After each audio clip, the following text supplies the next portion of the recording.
le chat qui braille. Bien, eh bien, je reçois aujourd'hui Michael Messa. On va recommencer. Les bretelles. Voilà. Bon, eh bien, je reçois, bonjour à tous déjà, et je reçois aujourd'hui Michael Messa. Bonjour Gilles. Bonjour Michael. Qui va nous parler un peu de son expérience, de ses activités, de son évolution jusqu'à aujourd'hui, et ce qu'il compte faire dans l'avenir, ce qui nous intéresse. Donc Michael est un bon professionnel que je connais déjà depuis, par l'intermédiaire du magazine depuis fort longtemps et de Visu depuis fort peu. Et il va nous expliquer un peu les choses intéressantes qu'il fait. Alors déjà, est-ce que tu peux nous résumer un peu ton parcours? Bien sûr. Alors, je m'appelle Michael Messa, j'ai 32 ans actuellement, donc très jeune. Et j'ai commencé, alors je vais faire le parcours bref, hein. Et j'ai commencé donc en 2006. En 2006, pourquoi? C'était à mon retour d'Angleterre, comme je le disais tout à l'heure. Et je suis revenu d'Angleterre vraiment les poches à sec, les poches vraiment vides. Ouais. C'était même à découvert. Alors, je ne vous conseille pas d'être à découvert hein, pour vous lancer dans un business, mais j'étais à découvert de près de 950 €. Donc, c'est difficile de se lancer dans le business avec un découvert aussi élevé, et pourtant, je l'ai fait. Alors, à l'époque, j'ai commencé sur Internet, mais je ne connaissais rien. Alors, qu'est-ce que j'ai fait? La seule chose que je savais faire, en fait, c'était d'utiliser un appareil photo numérique, d'écrire un article et de publier mes annonces sur eBay, Price Ministère et d'autres sites de e-commerce qui existent. Et bon, petit à petit, au fil du temps, j'ai augmenté au début, c'était une source de revenus qui n'est pas négligeable. Et puis, au fil du temps, au bout de 3 mois, je suis passé donc de 0 à 3 000 € de chiffre d'affaires. Voilà. Par mois? Ouais, oui. Au bout du 3e mois. Ouais, c'est rapide comme évolution. Voilà. Après, il y a eu des hauts et des bas, bien sûr, comme dans toute son activité. Là, à ce moment-là, j'avais trouvé 2-3 petites perles en produits, je ne dirais pas lesquelles, mais donc j'ai trouvé quelques petites perles en produits qui m'avaient fait tout de suite se lever la tête de l'eau. Et des produits de quelle valeur, avec quel coefficient multiplicateur, disons? C'était généralement, alors, des produits que j'achetais autour des 2 € à 3 €, que je revendais entre 10 et 15 €. Oui. Voilà. Ou alors des produits que j'achetais autour des 10 € et que je revendais à 30 €. D'accord. En moyenne, hein, voilà. Donc c'était avec un coef de 3. Ouais, entre 3 et 5. Voilà. Sachant que le principe du commerce, c'est que plus l'objet est petit et de faible valeur, plus le coefficient multiplicateur est important. C'est ça. Voilà, c'est pour ça que quand je dis 2 € et jusqu'à 10 à 15 €, ça fait un coef de 6 à 7. Ouais. Et quand je dis de 10 à 30, c'est seulement un coef 3. Mais le bénéfice est plus important. Voilà. Donc, tu faisais de la promotion comment? Donc je faisais la promotion via les plateformes telles que eBay principalement. D'accord. Et après, bon, je me suis élargi sur Price Ministère, puis sur d'autres sites qui existaient à l'époque et qui étaient un gros potentiel à l'époque et qui ne le sont plus forcément aujourd'hui. Mais donc, encore aujourd'hui, je travaille également via ces plateformes e-commerce, en plus de mes autres activités Internet. Alors voilà comment j'ai commencé en fait sur Internet, hein, parce que en technique, c'était pas du tout mon fort. Et mine de rien, au fil du temps, au fil des mois, au fil des années, j'ai acquis une certaine expérience. Ce qui s'est passé, c'est que quelques mois plus tard, donc cette première belle aventure, presque sans un sou personnel, hein, parce que j'avais plus rien. Juste une précision, oui. Pardon. Il faut préciser que donc, tu es à la fois un bon vendeur, mais on t'entend d'ailleurs, ouais. Mais il faut être aussi un bon acheteur pour avoir des questions importantes. Alors, en fait, par contre, donc là je vais revenir pour répondre à ta question. Ouais. Effectivement, il faut être un bon acheteur. Pour être un bon acheteur, il ne faut pas se leurrer, il faut passer des nuits blanches. Voilà, c'est l'un des secrets. Alors, quand je dis nuit blanche, c'est beaucoup travailler. Il faut se retrousser les manches. Bon, Internet, je maîtrisais Internet comme vous maîtrisez, les emails, la recherche via Google, via des moteurs de recherche.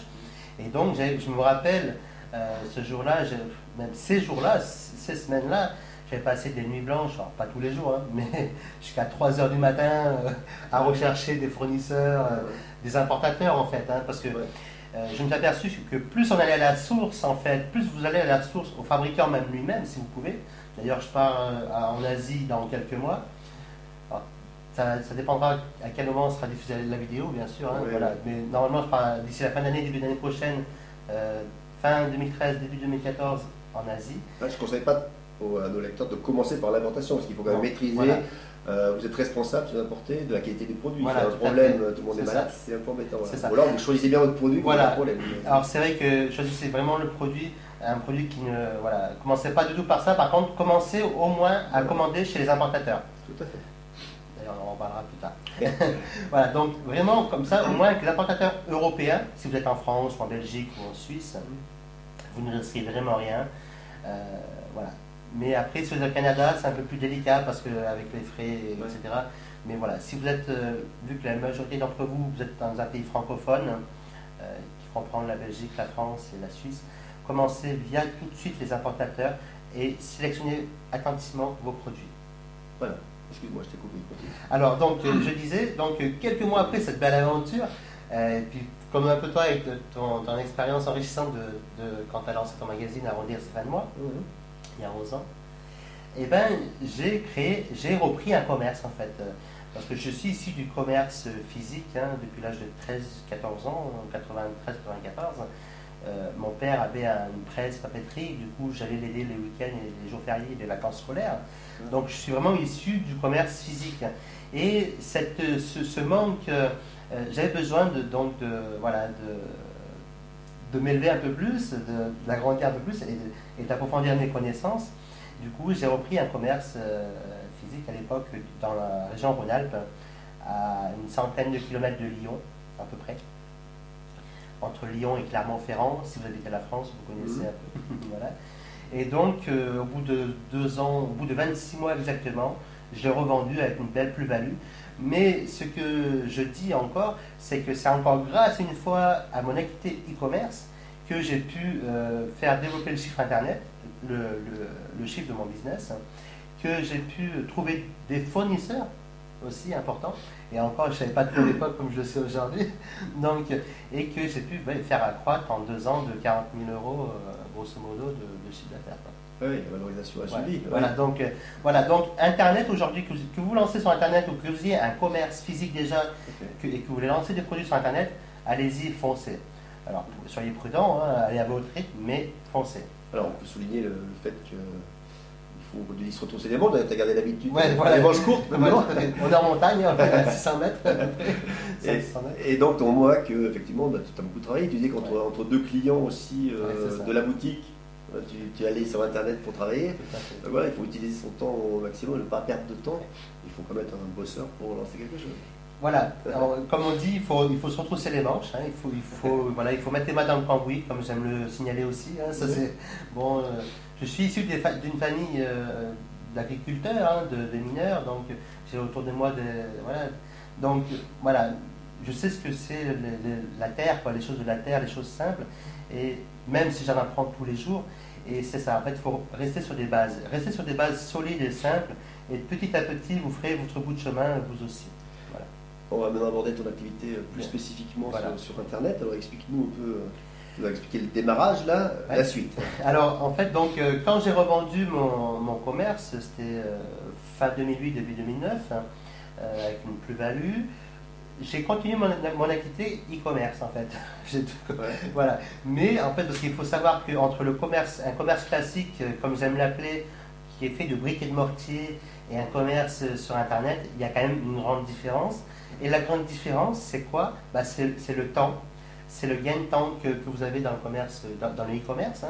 Parce qu'en commerce classique, par exemple, vous travaillez 12 heures, 13 heures par jour, 14 heures même, des fois, et du lundi au dimanche. Donc, dimanche à midi, j'avais un jour et demi de repos, et même pendant ce jour-là, il fallait faire la gestion, il fallait revoir les fournisseurs, etc.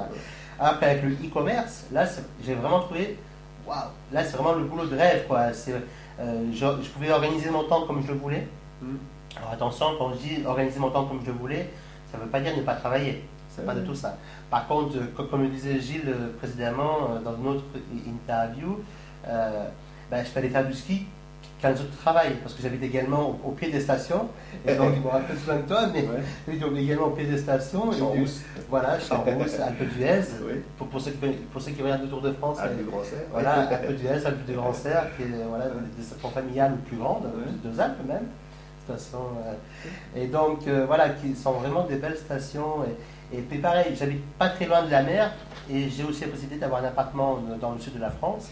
Donc, grâce à mon activité Internet, c'est aussi ça que ça me permet une certaine liberté. En revanche, je travaille quand même beaucoup et je ne travaille pas 4 heures par semaine, il ne faut pas se leurrer. Voilà, voilà ça c'est sûr. Voilà. Encore hier soir, jusqu'à 22-23 heures, je travaillais. C'est exceptionnel, mais ça m'arrive aussi. En revanche, maintenant, j'essaie de plus en plus de déléguer. Oui, déléguer, voilà. Automatiser. Voilà, déléguer, automatiser. Et c'est là, en fait, c'est là où on va en venir parce que en 2010, j'ai créé ma première formation, fin 2010, concernant les plateformes de vente. Et à l'automne 2011, j'ai racheté une entreprise qui était déjà, qui à l'époque périclitée sur Internet, mais qui à une certaine époque était en pleine gloire, quoi. Ouais. Du coup, j'ai racheté un peu l'entreprise en difficulté pour quelques milliers d'euros. Je ne peux pas dire les chiffres exacts, ouais. Pour quelques milliers d'euros. Et donc, avec plusieurs dizaines de milliers de prospects, de clients, mais aussi avec des droits d'auteur. Une belle endormie. Ouais. Voilà, avec des droits d'auteur. Et donc, chose que j'ai recommencé quelques années plus tard, parce que moins de 2 ans plus tard, j'ai refait la même chose, là, parce que j'ai une autre transaction qui vient de se terminer.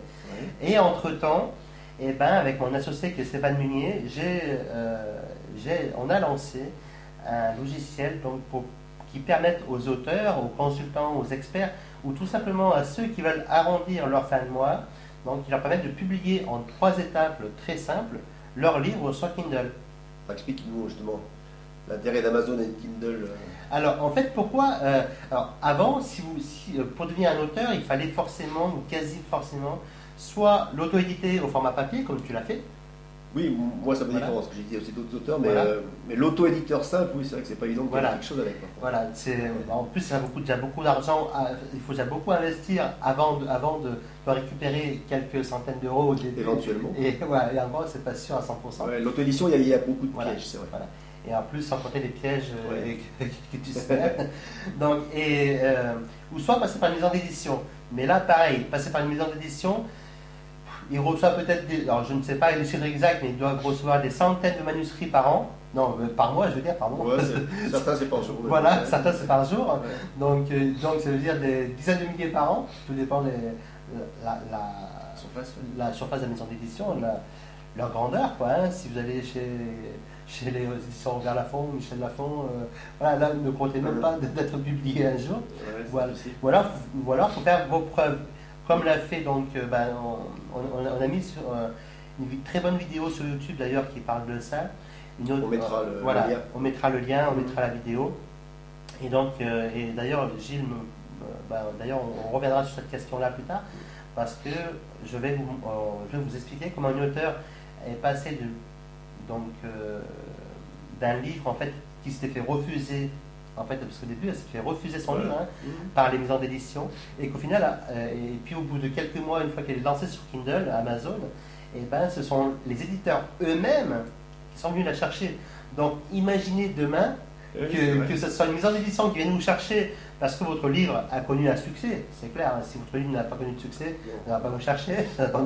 Par contre, voilà. Du coup, c'est intéressant parce que là, vous êtes en position de négociation, vous êtes plus fort pour les pourcentages.